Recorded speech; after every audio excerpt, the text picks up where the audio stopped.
মাঝরাতে দরজায় কড়া নাড়ার শব্দে ঘুম ভেঙে গেল। আমি বিরক্ত ভাব নিয়ে দরজা খুললাম। দরজা খুলেই বিস্মিত কণ্ঠে বললাম, আরে তুই এত রাতে? আবির একগাল হেসে বলল, বন্ধু, অনেকদিন তোকে দেখি না। তোকে দেখতে ইচ্ছে হলো তাই চলে আসলাম। আজ রাতটা তোর সাথেই কাটাবো। আবির আমার ছোটবেলাকার বন্ধু। আমরা একই সাথে বড় হয়েছি। আমার বাড়ি থেকে ওর বাড়ি প্রায় 3 কিলোমিটার দূরে। অনেকদিন তার সাথে বিভিন্ন ব্যস্ততার জন্য দেখা করতে পারিনি। প্রায় 1.5 মাস হতে যাচ্ছে। আমার সাথে শুধুমাত্র দেখা করবার জন্য এত রাতে সে চলে আসবে বাড়িতে, তা আমি ভাবতেই পারছি না। মনে মনে ভাবলাম, এই না হলে বন্ধুত্ব। তুই কি বাহিরেই দাঁড়িয়ে থাকবি? ভিতরে আই, গল্প করি 2 বন্ধু মিলে আজ সারা রাত। না রে বন্ধু, ঘরে বসব না। চল বাহিরে থেকে ঘুরে আসি। আমি অবাক হয়ে বললাম, সে কিরে, তুই এত রাতে কোথায় যাবি?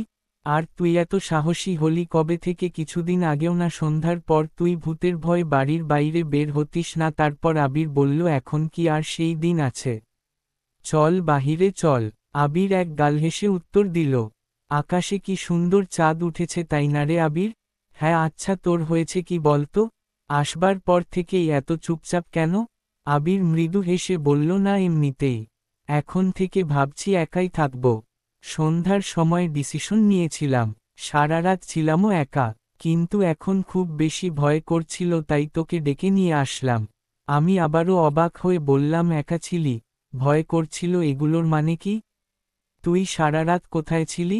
বাড়ির বাহিরে। কথাটি শুনে আমি বললাম, কেন? বাড়ি থেকে কি তোকে বের করে দিয়েছে? না রে, বের করেনি। আর বাড়ি থেকে করবে কেন? আমি নিজেই বের হয়ে এসেছি। কেন? আবির আমার হাত ধরে বলল, বন্ধু, আমার বাড়িতে একটু যাবি? মা আমার জন্য খুব কাঁদছে। আমার মাকে একটু বলে দিয়ে আসবি আমি ভালো আছি। খুব ভালো আছি। আমার জন্য যেন কান্নাকাটি না করে। আমি অবাক হয়ে বললাম, আমি তো তোর কথাবার্তা কিছুই বুঝতেছি না। কি সব বলছিস তুই? আর বাড়ি থেকে কেন বের হয়ে এসেছিস? কি হয়েছে?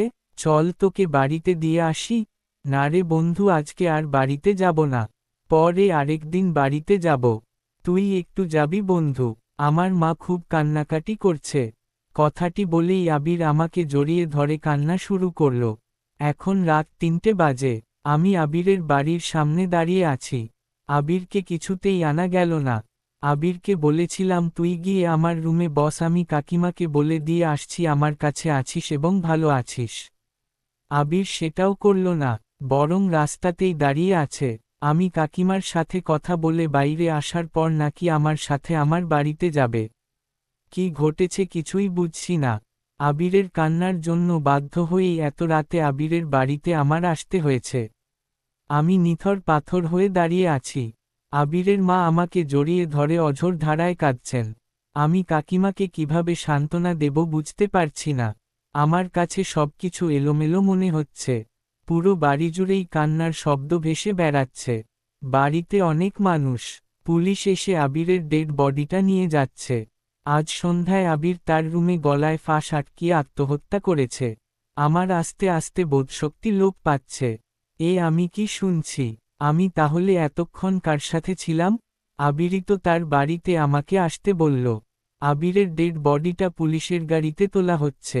শেষবারের মতো আবিরকে দেখলাম আমি। আমার সমস্ত পৃথিবী দুলে উঠল। মনে হচ্ছে সবকিছু দুলছে। চোখের সামনে থেকে সবাই আস্তে আস্তে দূরে সরে যাচ্ছে। আমি আস্তে আস্তে অন্ধকার একটা জগতে হারিয়ে যাচ্ছি। দূরে কে যেন কান্না করছে। তার মাঝে কে যেন বলছে, আমার মাকে বলিস, আমি ভালো আছি। সমাপ্ত।